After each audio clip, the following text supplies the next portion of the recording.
Good morning, class 8th. Today we are going to study our next chapter, chapter number 14, Chemical Effects of Electric Current in Science. बेटा we all know what is electric current. जो electric current होता है that is basically the flow of electric charges. और in detail अगर हम उसको बोलें the flow of electrons produces electric current. Fine. या फिर किसी भी सर्किट में जब इलेक्ट्रिक करंट में इलेक्ट्रिक चार्जेस और इलेक्ट्रॉन्स फ्लो करते हैं तो वो इलेक्ट्रिसिटी जनरेट करते हैं.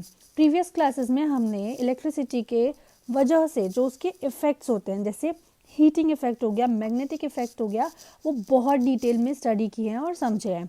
और हमारे जो एल्डर्स होते हैं उन्होंने भी हमें काफ़ी बार इस चीज़ के लिए कॉशनरी किया है कि हमें कभी भी इलेक्ट्रिक करंट को टच नहीं करना चाहिए, इलेक्ट्रिक अप्लायंसेस को वेट हैंड से टच नहीं करना चाहिए क्योंकि वो एक्सट्रीमली डेंजरस हो सकता है और हमें काफ़ी ज़्यादा नुकसान पहुंचा सकता है.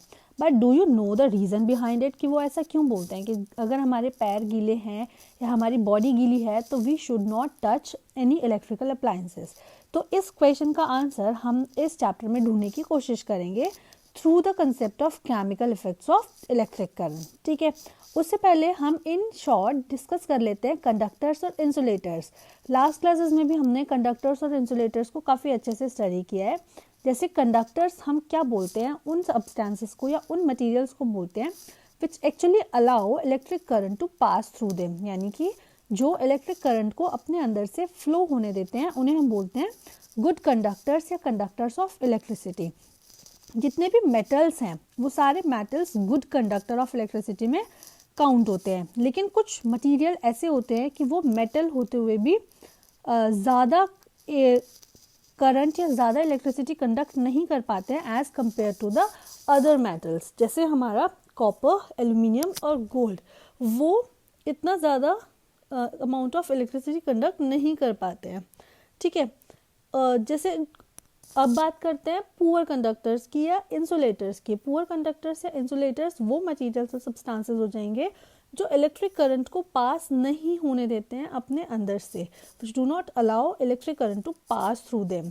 कुछ एग्जांपल्स अगर हम इंसुलेटर्स की स्टडी करें that will be rubber, plastic, glass और वुड. ठीक है, जो कंडक्टर्स और इंसुलेटर्स हैं दोनों ही हमारी डे टू डे लाइफ में बहुत ज़्यादा यूज़ होते हैं.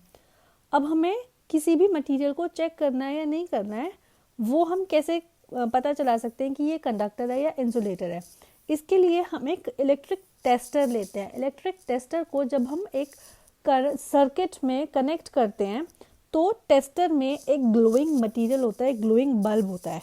बेसिकली व्हेन इट ग्लोज, जब वो बल्ब टेस्टर के अंदर ग्लो करेगा दैट मीन्स कि वो सर्किट, इलेक्ट्रिक सर्किट कंप्लीट है, उसमें इलेक्ट्रॉन्स फ्लो हो रहे हैं और इलेक्ट्रिसिटी जनरेट हो रही है, जिसकी वजह से टेस्टर को वहाँ पर कुछ अमाउंट ऑफ करंट डिटेक्ट हो रहा है और वो उसकी वजह से ग्लो कर पा रहा है.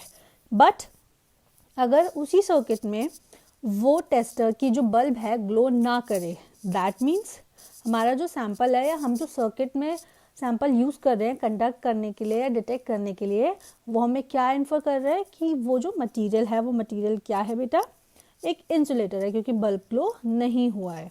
ठीक है, अब ये हमने सॉलिड्स के केसेस में पढ़ा कि सॉलिड्स के केसेस में हम किस तरीके से स्टडी कर सकते हैं कि weather a material is a good conductor और इंसुलेटर. लेकिन अगर इसी को हमें डिटेल में स्टडी करना हो इन लिक्विड्स, क्या electricity can be conducted through liquids और नॉट, तो इसके लिए हम एक छोटी सी एक्टिविटी करेंगे.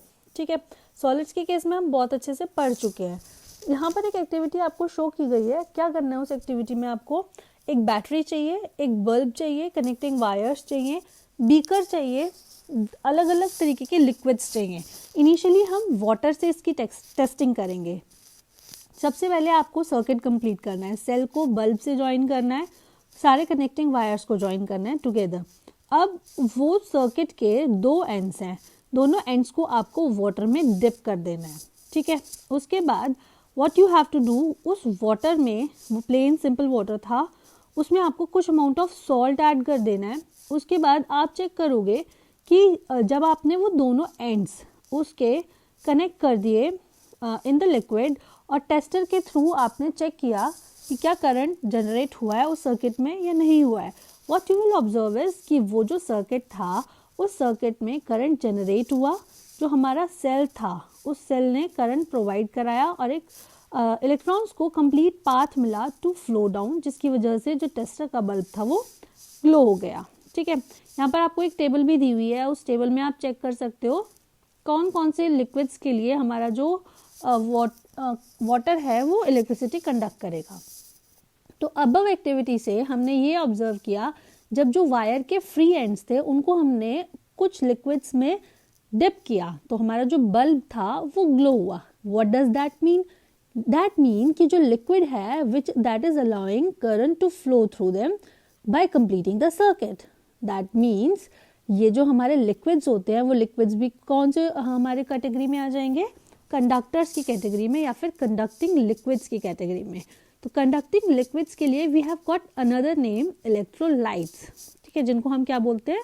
इलेक्ट्रोलाइट्स। और ये जो कंडक्शन ऑफ इलेक्ट्रिसिटी हुआ है in these liquid, this is known as electrolytic conduction.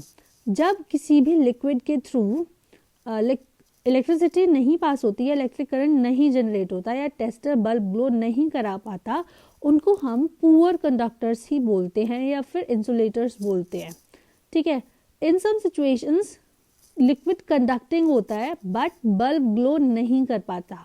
Why?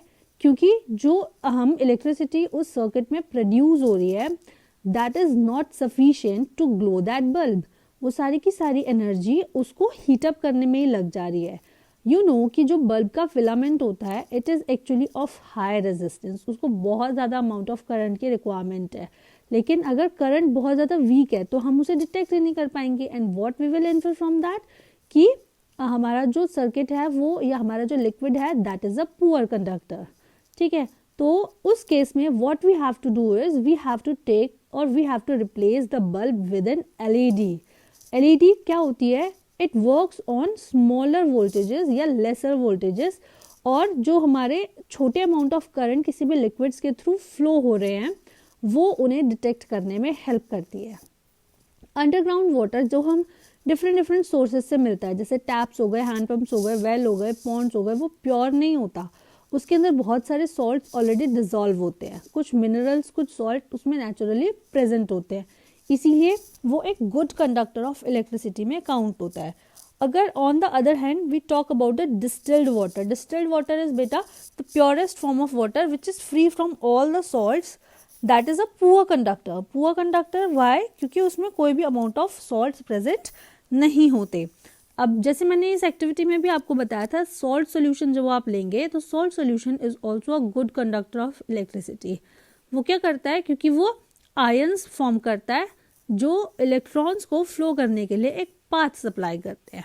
ठीक है, डिस्टिल्ड वाटर भी इलेक्ट्रिसिटी कंडक्ट करना शुरू कर देता है। कब? जब हम उसमें कुछ केमिकल्स जैसे सोडियम हाइड्रोक्साइड या हाइड्रोक्लोरिक एसिड को ऐड कर दें। तो यहाँ से इस एक्टिविटी टॉपिक के थ्रू हमने क्या इन्फॉर्मेशन गैदर की कि जितने भी लिक्विड्स हैं दे कैन कंडक्ट इलेक्ट्रिसिटी। वो या तो एसिड्स के या बेसिस के या सॉल्ट्स के सोल्यूशन है, बिना एसिड बेस या सॉल्ट्स के सोल्यूशन हुए बिना वो इलेक्ट्रिसिटी को कंडक्ट नहीं कर सकते हैं।